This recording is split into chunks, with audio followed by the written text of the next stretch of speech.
I wouldn't hurt myself again to prioritize my husband's feelings. For the next couple of months, my husband went through a disorienting array of behaviors towards me. For the first few months, he was incredibly loving and attentive to me. He was cooking for us every night and insisted we have dinner almost every night together at home. He bought me flowers every day for 2 months and tried to initiate intimacy literally every single night. These are all things he's never really done for me before, so I was surprised and happy with all these changes. Although it did seem sort of performative of him to only start being a good husband now in an effort to win me back for himself. If he did love me, where had this treatment been before? He still seemed sad on the nights when I left him to go see my boyfriend, and I noticed he was seeing his own girlfriend less and less. Anyway, I was feeling conflicted, but my boyfriend and I's relationship continued to blossom as we learned more about each other and kept spending time together. About a month ago, my boyfriend had taken me on a very luxurious and intimate date.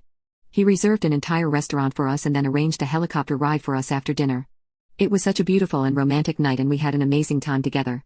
There was no special occasion, and when I asked him why he had done all this, he said he just wanted to show me how much he appreciated his time with me, and I deserved to be treated like the catch that I am. Before I left my boyfriend's house the next morning, I broke down crying while venting to him, saying that I wished my situation could be less complicated and that I was sorry if he felt like our relationship was unconventional because I was still a married woman. My boyfriend just listened and held me as I cried. He held me and stroked my hair and said he didn't care about my husband, he was just grateful for any time he got to spend with me, and that I was a blessing in his life, and he was just happy he got to meet a wonderful woman like me. Then he got up to make me my favorite flavor of tea. He had found out my favorite brand of tea a month ago and kept it stocked at his apartment since then. When he handed me the tea, he looked into my eyes and asked if it could be his turn to be honest with me. That's when he told me that he had never met anyone like me and that he had fallen in love with me. As soon as he said that, something just felt so right in my body and mind. I said it back to him, and we cried happy tears together. We didn't worry about anything else at that moment, we just enjoyed the vulnerability. Nothing could ruin that pure moment for us.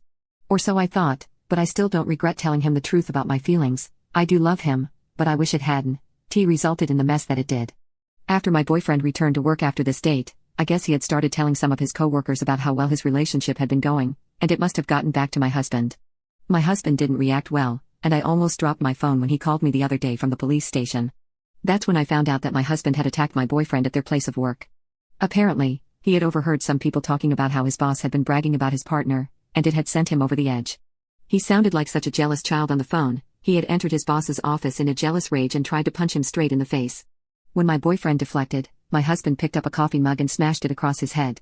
The cops had arrested him in front of his entire office, and I assumed my boyfriend had gone to the hospital for a head wound. My husband spoke on the phone with so much hate and bitterness, and during that call, I realized the sane, good man I had once married was long gone, and the last bit of love I had for him wilted inside my chest.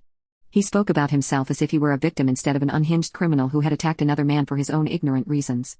He said that he just couldn't stand his boss keeping us apart, and he had just gotten so angry after hearing that he was talking about me as if I was his wife instead. I said nothing on the phone, I just thought about the choices I faced. I could go bail my husband out of the police station, or I could go visit my boyfriend in the hospital.